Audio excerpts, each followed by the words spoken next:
Guys, happy Friday. Today is the last day of the month, so I wanted to share with you guys the products that worked for me this month, and then also a couple of products that I felt weren't the best, but they weren't terrible. There is one product that I feel like is terrible, so I will talk about that. So we're going to talk about that first, actually. We're going to start at the bottom, and then we're going to work our way up to the products that I felt were the best for the month.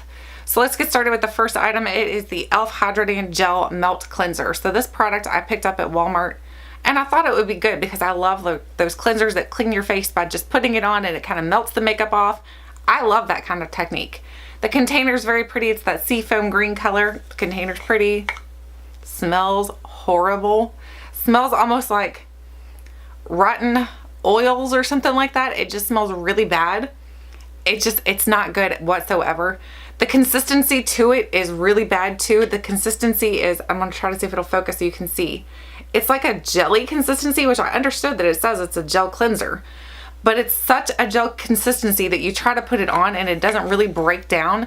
It stays in like clots of the gel. So you're trying to put it on your face to cleanse your face and you've got these big clobs of like gel all over your face. It just looks weird. It's gross. Smells bad. I don't recommend it. So if you guys have seen that at the store and you thought it might be a good one, I don't think it's a good one, but I very well might have gotten a bad one. I don't know if Walmart had it on their shelf for a long time. I have no idea. But I just know it's gross for me, this particular one that I have. So if you've tried it and you've had better results, let me know, because maybe, like I said, I got a bad one.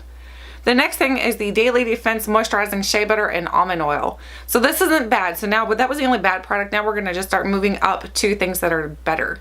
So this is a body wash that I found at Walmart as well. And it was like 96 cents. And I was like, The only reason that I was interested in is when I flipped it over, I saw the little cruelty-free bunny on the back, and I thought, well, heck yeah, it's a cruelty-free body care product. So I thought this would be great to try out. It smells okay. It doesn't have a very good scent. So if you're someone who likes those more luxurious scents when you're taking a shower, this does not really smell like that. It smells kind of like you're doing dishes or something. It smells like Dawn dish detergent or something. And it's got a little hint of coconut in there, but nothing real strong. I just think that it's just okay. I guess for 96 cents, what did I expect? I don't know, but I just think that it's okay. I am happy that it's cruelty free though, so maybe they'll have other scents within their line that it might smell better. This one just doesn't smell very good. It smells very, I don't know, very cheap, to be honest with you. But again, it was 96 cents. It's cruelty free. That's what I was mostly concerned about, so I don't know. I probably won't buy it again unless I can find a different scent that I feel like has a little bit more, because I am one of those people, I like to smell very good when you get out of the shower. I like to put lotions on. I like to smell very good. I like for the bathroom after you've taken a shower for it to smell up of the perfumes that you used in your body washes. I know that's not good for your downstairs area, so don't put it there, but it is good for all over my body, so I like the way it smells. That one just wasn't making me happy. The next thing is the Lorac Sheer Perfection Foundation. This is an oil-free foundation. Again, like I said, we're moving up into the categories. This is not a bad foundation whatsoever. It works for my dry skin. It has really good coverage. So my only issue with it was that I felt like it started to kind of break apart near where I have acne. And I'm not exactly sure why it did that, because I didn't put extra coverage there or anything, but it started to kind of like break apart wherever I have acne issues at. And it was weird. I'm like, why would it do that? It was almost like it was like somebody had put oil there and it was separating from my acne spots. So I don't know why I did that, but it did do that. But if you don't have acne issues to worry about, then I think this is an excellent foundation. Just for me, I know I have to take extra steps to wear this foundation. So what I need to do is actually use a concealer on my acne, and then it doesn't break down, which is weird though. I don't know. Have you ever tried it and it did that to you? It's weird. The next thing is the Estee Lauder Bronze Goddess. This is really nice. I think it's a really pretty color and everything. But after I got it, I was like, you know what? I really paid for the packaging for this. I really did. And this is before I decided to go cruelty free, so I won't be purchasing anything else from Estee Lauder in the first place because they are not cruelty free. But the other problem is I feel like I paid for the packaging. I feel like I paid for that tortoiseshell packaging, and I felt like I was kind of duped because there's so many other bronzers and stuff on the market that I feel like are just as good. So I'm like, I don't know. I think it's more or less that I felt like I was like duped into buying it, because I'm like, I saw everybody bragging about how good it is and everything, and it's not bad. I'm not saying it's bad. I'm just saying that I feel like there are other products on the market that are more affordable and you don't have to pay for the packaging. Just saying. The next thing is the Marc Anthony Refreshing Coconut Clear Dry Shampoo. This stuff smells so good. I don't know if they are cruelty free or not. It doesn't say on the container. I'm not sure. but it smells so good. It smells just like coconut. It doesn't leave a white residue in my hair. I just love this. It smells amazing. That's the most, I'm like a very scented person. I like things that smell very good. And this smells amazing and it makes my hair look good. I put it in all over my hair. I put it in the bottoms. I know you're only supposed to put it in like the roots, but oh my gosh, I just love it. I use it as more like a deodorizer for my hair. So like if after I've worked out, I put it all over my hair and I feel very clean and fresh and like beachy because it's coconut. So love this, highly recommend it. The next thing is the Kat Von D Shade and Light Glimmer Palette. Now I have not done a review on this yet, but to be honest with you, I'm not even sure I'm going to do a review. It's not a palette that I say is terrible, but I think it's like a complimentary palette. I think you're going to have another palette to go along with this. Otherwise, it's not going to work for you. All these shadows in here are not terrible, but there are some really bad ones in here in my opinion. Some of these are not good, some of these are good. So for me, I would say this is just a palette that I think is beautiful. I think it makes a great complementary palette, but I think it's not a palette that you need to pick up and think that you're going to be able to use by itself. And for the money that I paid for this palette, I feel like it should work by itself. That's my opinion. I don't know. That shouldn't have been where it was in the category, to be honest with you, because that should have been down close to the Bronze Goddess. The Mark Anthony should have been over that. The next thing is the Kat Von D. This is the High Voltage Eye Primer. Now we're getting into the good stuff. This stuff works amazing for me, but I did find out this was like a discontinued item, so I'm a little disappointed in that. But I know this is going to last me a while. I think this is like a solid, it's 4.4 ounces, so that's going to last me quite a bit. So I'm not really worried about running out of it anytime soon, but at the same time, I wish I could purchase more. Does that make sense? I really do love this, and this is in the shade Skin. I don't know, it just works really well. It does, for me, it does almost exactly what my MAC Painterly Paint Pot does. It just covers the discoloration I have on my eyelids. It holds my shadows. It helps my shadows blend better.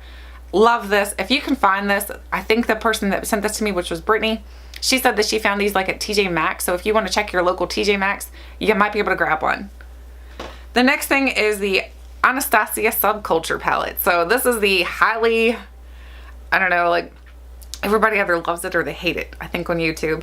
And I'm kind of like in between. I feel like I'm like kind of floating along. I don't think it's a bad palette.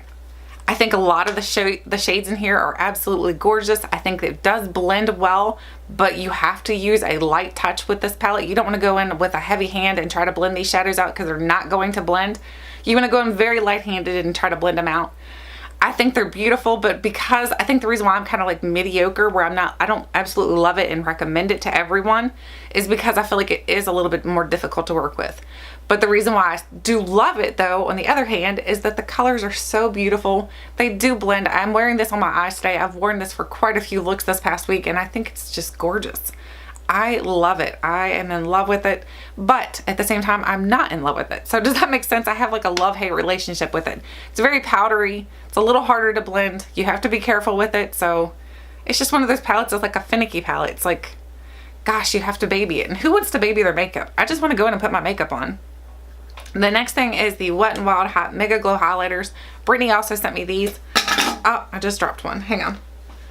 Okay. Sorry, guys. Good thing it didn't break.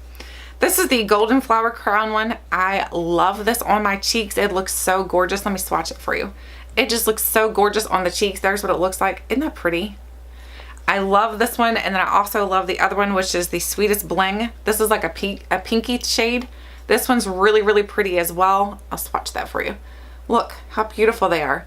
And to me, I think when you see a company that is affordable like Wet n Wild, and they're cruelty free, and they make a good product like this, and they can do it so that everybody can get their hands on it, so that it's not so skyrocketed high that you're like, I'm not buying that. I'm not spending that much money on makeup. When it's affordable like this and it's this good of quality, you think everyone should take note. Like, somebody needs to go and be like, take notes from Wet n Wild, because they're doing everything right these days. So I just think they're absolutely amazing. And then finally, for my last item for this month is my new Makeup Geek products. Actually, I have quite a few Makeup Geek products in here. These are blushes down here. I have a bronzer here, and these are all shadows. I have different types of shadows. I have matte shadows. I have the duochrome shadows. I couldn't think what they were called. Duochrome shadows. I have all different types of shadows in here, and I think these are all spectacular. I have fallen deeply in love with Makeup Geek. I am going to be purchasing some more items from Makeup Geek. These all blend so easily. They go on so easily. They're still pigmented, and yet they blend very easily. That's why for me and the Anastacio one, the Subculture, you can't compare, honestly. You can't compare. I know what I should do is return the Subculture and then just go get the colors from the Subculture from Makeup Geek, because Makeup Geek just works so much better for me. That's probably what I should do.